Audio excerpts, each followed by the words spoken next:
चटैया बैठे बाबा कवन सिंह कामनी बेटी ना हे सुनीता बेटी ना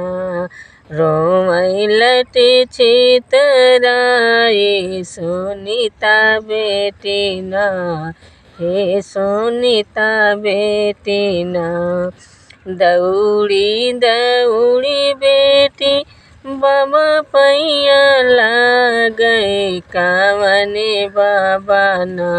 हे कामने बाबा ना हमें के गोदिया खेलई है कामने बाबा ना हे कामने बाबा ना जेनी रोआ है बेटी लट धूमिल के सिया की फिरी अइबो ना हे की फिरी अइबो ना अपने बाबा की महलिया में फिरी अइबो ना हे की फिरी अइबो ना कुर्सी की चटैया बैठे पापा कवने सिंह सुनीता बेटी ना हे सुनीता बेटी ना रोमई लट छितराई सुनीता बेटी ना हे सुनीता बेटी ना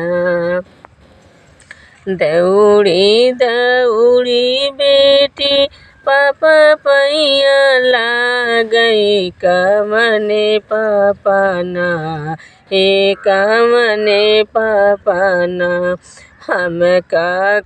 कोरवा खेलई है कामने पापा ना हे कामने पापा ना जेनी रोआ है बेटी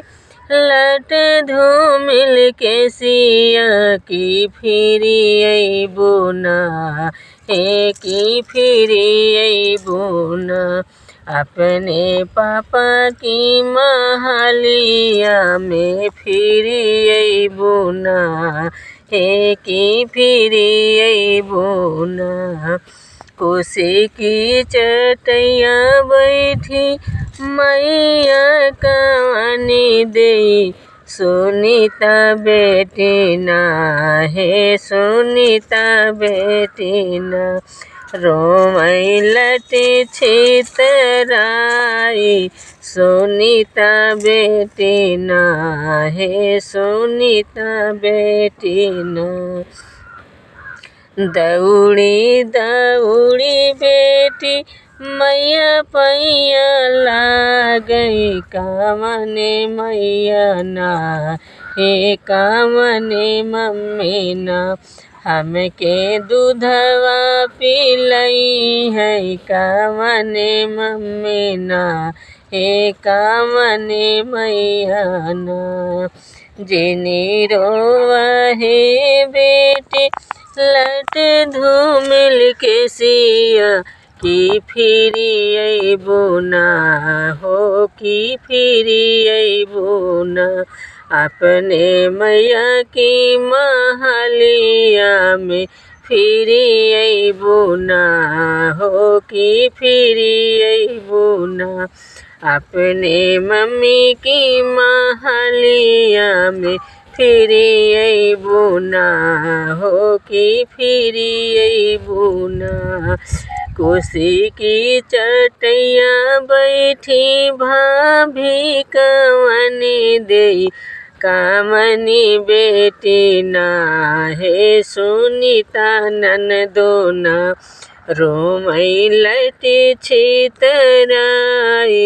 सुनीता ननदो ना हे सुनीता ननदो ना